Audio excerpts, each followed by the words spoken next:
মাবুদ তুমি নাইদের সমস্ত নেক মাসুক গুলো পূর্ণ করে দাও, তার সকল দুঃখ কষ্টকে দূর করে দাও রে মাবুদ। অনেকদিন পরে আজকে আমরা ফ্রেন্ডরা মিলে একটা পিকনিকের আয়োজন করছি।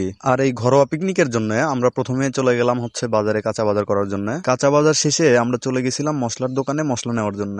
আর এই ঘরোয়া পিকনিক করার জন্য যা যা প্রয়োজন আমরা সবই নিয়ে আসছিলাম। শুরু হয়ে গেছে আমাদের রান্না করার প্রসেসিং। ভিডিওতে যাকে দেখতে পাচ্ছেন সে ছিল আমাদের ফ্রেন্ড। সে কিন্তু মেয়েদের থেকে ভালো রান্না করে। প্রত্যেকটা ব্যাচের মধ্যে কিছু কামচোর ফ্রেন্ড থাকে, যা আপনারা সবাই জানেন। আমরা সর্বমোট ছিলাম 7 জন, তার মধ্যে 2 জন কাজ করতেছে, আর বাকিগুলো কি করতেছে তা একটু পরেই বুঝতে পারবেন।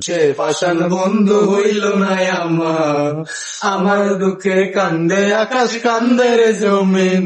তো এতক্ষণে হয়তো বা আপনারা বুঝতেই পারছেন ওরা কি করতেছিল। এদের 2 জনের কষ্ট দেখে আমার নিজেকেই খারাপ লাগছিল, তাই তো আমি নিজেই বসে পড়লাম কাজ করার জন্য। আর এই কাটা বাছা শেষ হওয়ার পরে এখন চলতেছে আমাদের খিচুড়ি রান্না করার প্রসেসিং। আর একটা খিচুড়ি তৈরি করতে যে কত কিছুর প্রয়োজন হয় তা আপনারা সবাই জানেন। আর এইদিকে আমাদের বাবুর্চিটা খিচুড়িতে যা কিছু লাগে সবকিছু পরিমাণ মতো দিচ্ছিল।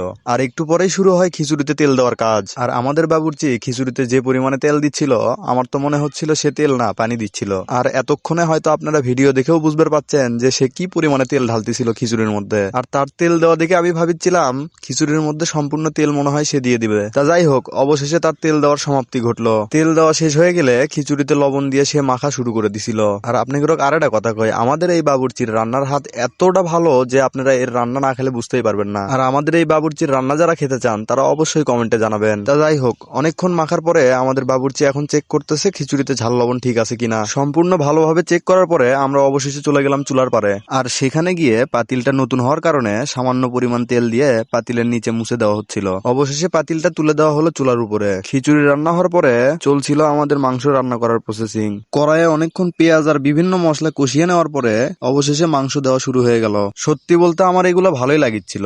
এর আগে অনেক পিকনিক খাইছি, কিন্তু আজকে অন্যরকম একটা ভালো লাগা কাজ করতেছিল।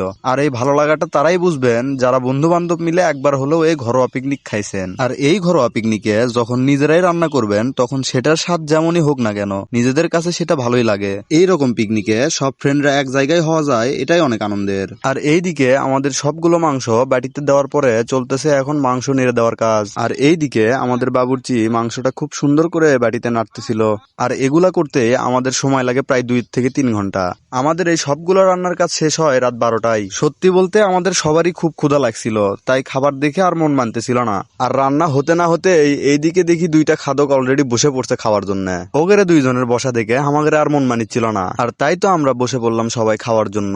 আর আমাদের এই রান্না করা খাবার যে এত স্বাদ হয়েছিল তা আপনি করে কয়া বলে শেষ করতে পারবো না। আর স্বাদ হবেই না বা কৃষক, সেই সুদূর রাশিয়া থেকে ভাড়া করে নিয়ে আসা আমাদের পাকুনি। স্বাদ তো হওয়ারই কথা। আর আপনি আমাদের এই ভিডিওটা কেমন লাগলো অবশ্যই কমেন্ট করে জানাবেন।